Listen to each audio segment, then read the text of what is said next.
Greetings and salutations, good citizens. This is Laz. This is the Fright Club. I say welcome back. Before I start though, I want to say as always, like, comment, subscribe, hit that bell notification, hoop the juice, so you never miss a video.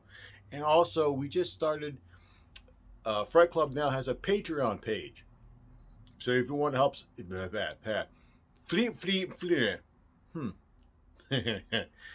a little Satan twister. Okay, let's try it again. We now have a Patreon page.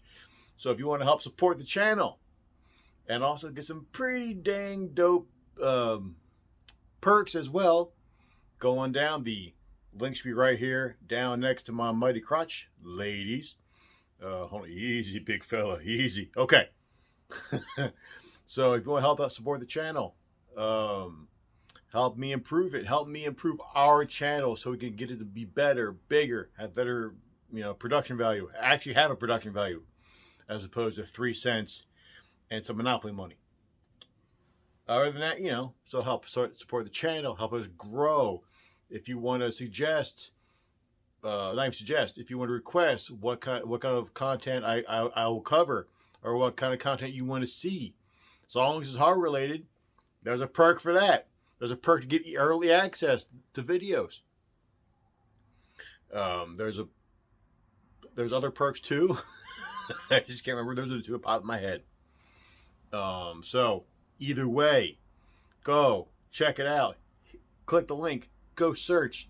Help us out. Help a brother out. That's what I say. All right. Now, this is going to be a new segment on the Fright Club because I'm not going to lie to you, I won't be doing a whole lot of unboxings in the near future because I'm broke. I'm not going to lie. So in case I get some sponsorships out of nowhere, and by the way, if anyone watching this knows how I can get a sponsorship, hook a brother up with that one too. Just give me some information on that one because I have no idea. I'm just an idiot filming things in his apartment. Be that as it may, though. So unboxings will be few and far between. I have some stuff here and there that I've already filmed. I just haven't gotten off my lazy ass to edit it yet. Be that as it may, though. So those may be few and far between. So I was trying to think of other things that I could do. So I came up with a new thing, which is because I kept covering horror movies I liked, so to speak. I did my history of my history of Halloween movies. Or with Halloween movies, I mean. And I'm also going to be doing my history of Nightmare on Elm Street movies pretty soon. I already filmed one version. I'm not totally happy with it, so I'm going to do another version pretty dang soon. Either way, though, I was thinking, I kept doing movies I liked. And I've had one of my best friends and other people who have known me who said, "You don't like anything. You hate all movies. Oh my God, you hate everything."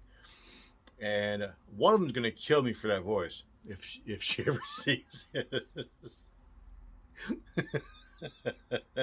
Just think about what's going to happen to me. But they're wrong-ish. But I was thinking, since I apparently have this thing where I'm famous for hating movies, especially popular movies, I figured that's what I'm going to do. I'm going to talk about movies I hate. Horror movies, anyway, that I hate, that people love. This may not be a long series. It's going to take me a bit to look up stuff and remember off the top of my head, at least past a certain point. I know there's more than a couple I already have in my head. But I'm going to start with the biggest one right now. And that is Kubrick's The Shining. Hate this movie. I can hear them. I can hear all the Kubrick fans right now on the keyboard. Oh my God, how dare you? What are you talking about? It's a masterpiece. It's so scary. And by the way, for those of you who disagree with my statements, who want to take umbrage with it, fine. You're allowed to like the movie. I'm not one to say someone is or isn't allowed to like anything. Or someone's not allowed to disagree with me. I have no problem with that. I will say this, however, though. If you want to leave comments below, fine. My usual rules apply. Do not be a dick. If you want to talk, if you want to have an open discussion, I'm all for that, honestly. But if you want to get snobbish and rude and become a dick, you're out. I don't care. I have zero tolerance for that bullcrap. Plus, it's a goddamn movie. Be that as it may, For those of you who don't know the story of The Shining, I want to give you the skeleton version, which is this. A family is going to a hotel in snowy place, USA. I forget the exact place. Leave me alone. They're going there to look after, well, the father of the family, Jack Torrance, he's going there to take care of the hotel, the Overlook. Things go sideways. The hotel is haunted. Jack goes psycho, tries to kill his wife Wendy and his son Daniel. Wackiness ensues. I'm being vague about that for a reason, because I'm going to go into it. And also, I'm going to give a spoiler alert, although I don't really care if I spoil a movie I hate for people. But in case someone wants to watch this movie before they get back to me, go watch the movie and then come on back. And then you'll have your own opinion. I have no problem with that. I just kind of hate this movie. Plus, the movie's older than I am. So there should be a statute of limitations on spoilers. So, before I get into what I hate about this movie, let me at least tell you a bit of reasons why I hate this. My mother hates this movie with a fiery passion. And I heard that a lot when I was a kid. How bad this movie was. So, you keep told me over and over again. It's in your head. So I first saw it when I was, I want to say 12, 13, about ballparky. Didn't like it. Didn't much care for it. I was like, oh, Mom was right. Skip ahead a bit. I'm now 18, 19, give or take. Not only did I read the book, but the Stephen King version of The Shining, that was a TV miniseries, was on at the same time as reading the book. I love the book. Also, I love the miniseries. Better film version, in my personal opinion. But I love the book. But so after reading the book, I was like, I have to watch the Jack Nicholson version again. Because I kept getting, oh my God, it's so good. It's amazing.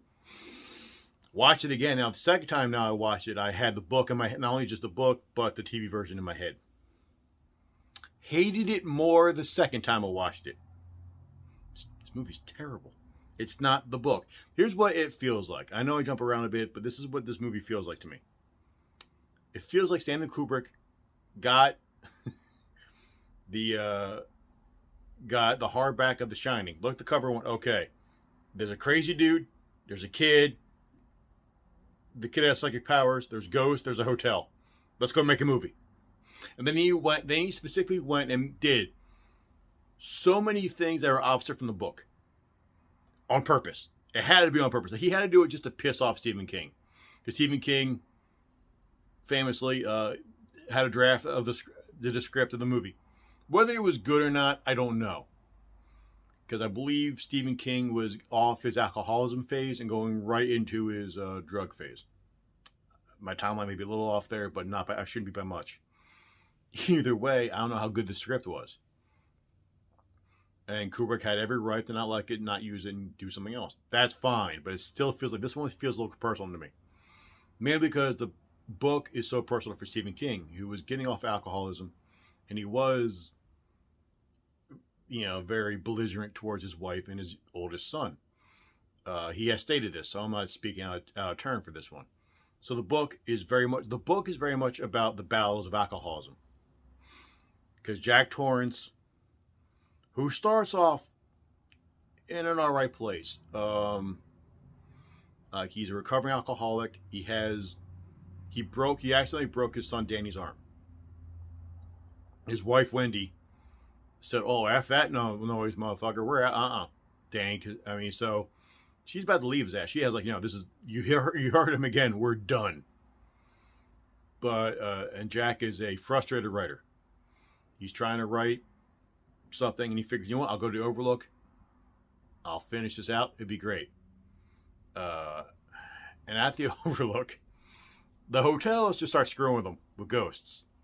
And at the same time, Danny has The Shining, which is a psychic power, where he's able to, see the future, talk to people, whatever.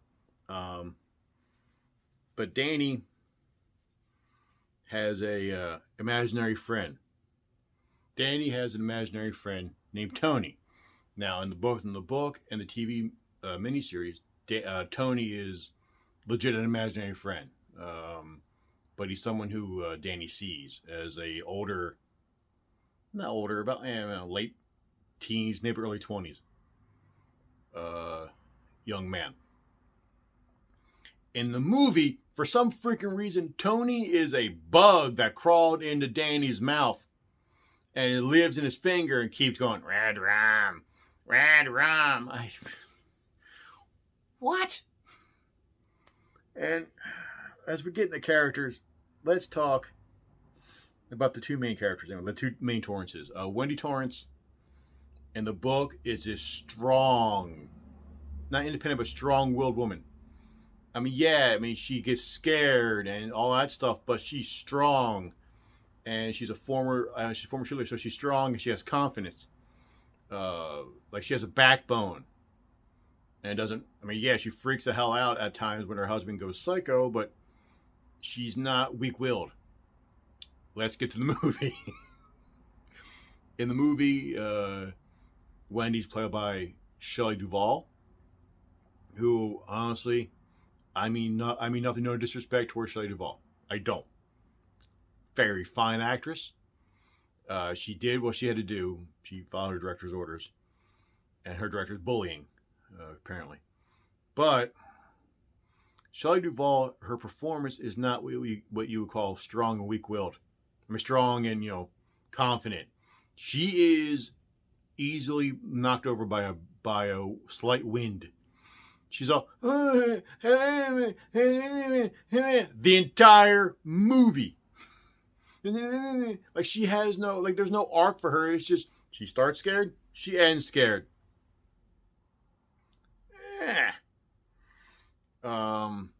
So she's nothing there. She's just weak-willed, not confident at all. And I'm still convinced that the reason why her husband goes psycho crazy is because one day he's going, wait a minute. So that kid is proof that I had sex with olive oil. I have to kill them both now. Like, in my head, that's what it is.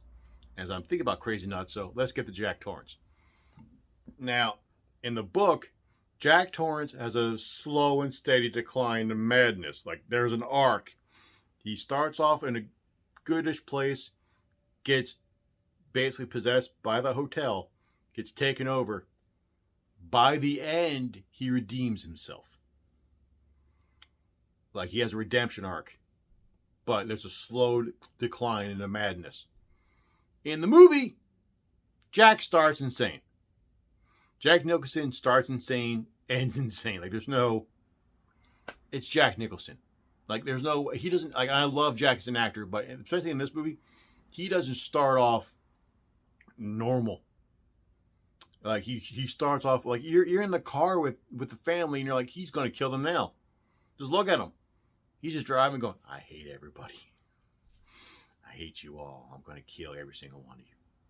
And then, yes, I know I do a terrible Jack Nicholson, but leave me alone. But it's just a lot of that. It's a lot of, all right, he's there. He's nuts. Oh, look. He slept with or made out with the lady in the tub. Oh, nope, she's insane. Oh, she's a ghost. Oh, he's insaner. And look, the hotel is giving him phantom booze. Oh, look, he's insane. And like in the movie, they totally gloss over the fact, like they don't deal enough with the fact that he's a recovering alcoholic. And now he has gone and, and drank. He's been tempted by phantom booze by a ghost bartender. And I like the ghost bartender. Like there are bits of the movie I do enjoy, but it's not the main plot. Like I like Jack O'Halloran, played by, I want to say, Scatman Crothers in this movie. I like him. I like the character. Oh yeah, in the book, he lives. Like he gets Danny's psychic distress call, and he lives. As opposed to the movie, he shows up like, oh, he's gonna be the hero. He's gonna be the hero. He's a hero. Axe to the back.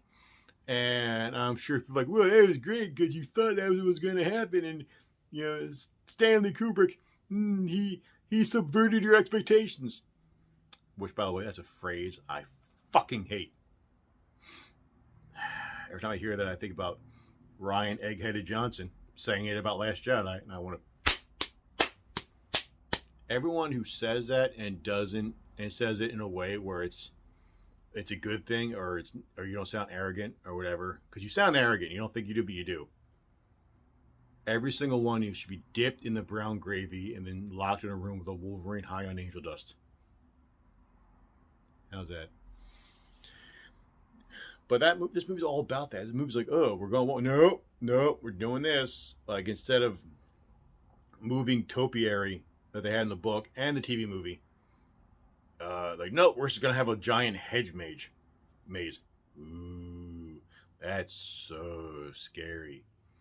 And here's some ghosts. Here's some twin girls. And yeah, they're creepy, but they're not that bad. Or, you know, I still don't get the blood coming out of the elevator. Like, what? So, blood comes out of the elevator. Okay, does the blood clean itself up?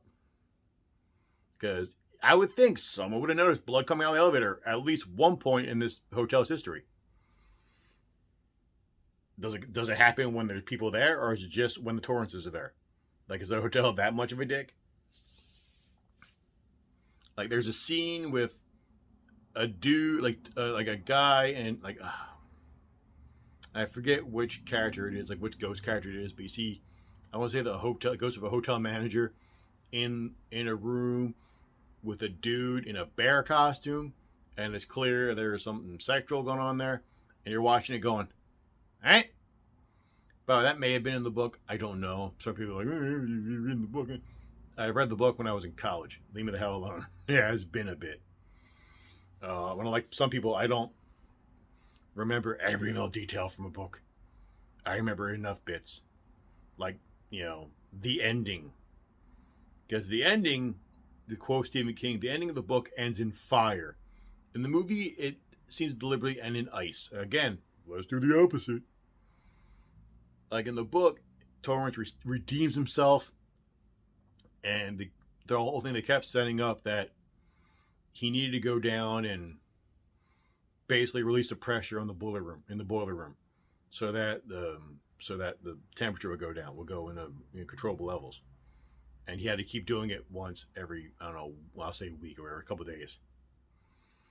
But as he's chasing his wife and his son around the freaking hotel, he's starting to fight it near the end. He intentionally delays himself from, because the hotel forgets, oh shit, he needs to do this.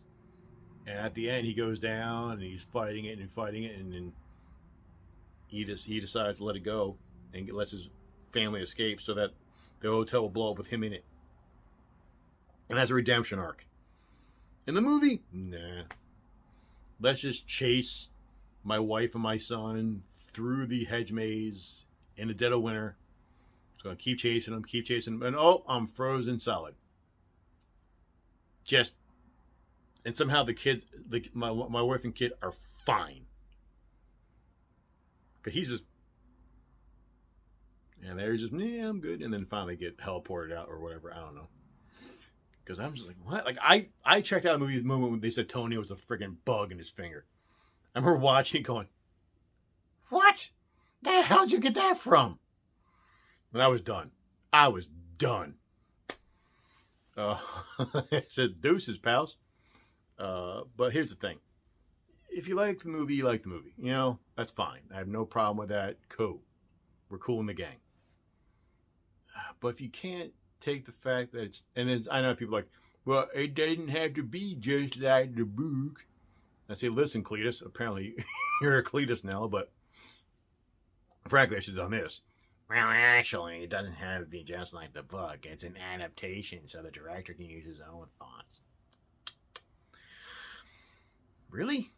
Because I seem to recall there are a bunch of Harry Potter movies that when they deviated from the book, people bitched a lot.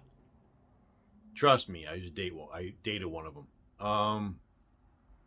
Same goes with the Twilight books. Probably 50 Shades of Grey. I don't know. My ex didn't make me go see those.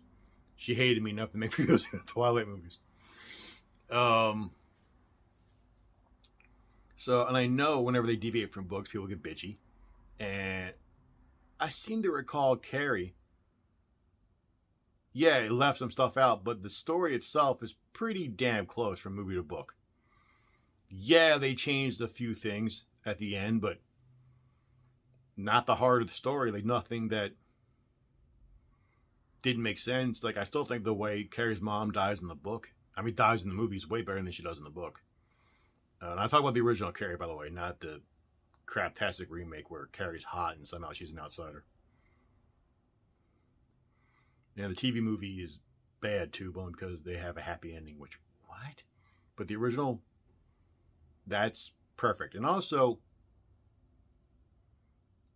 yeah, that's the only one I can think of for Stephen King. No, Dead Zone's really good, and Dark Half. Dark Half is very freaking close. Well, I'm going to sign off on that one. I think I probably pissed off enough people as is. But again, if you agree with me, cool. If you don't, cool, leave a comment. If you don't agree with me, all right, leave a comment either way. Until next time, kids, I'll catch you on the flip side. Deuces.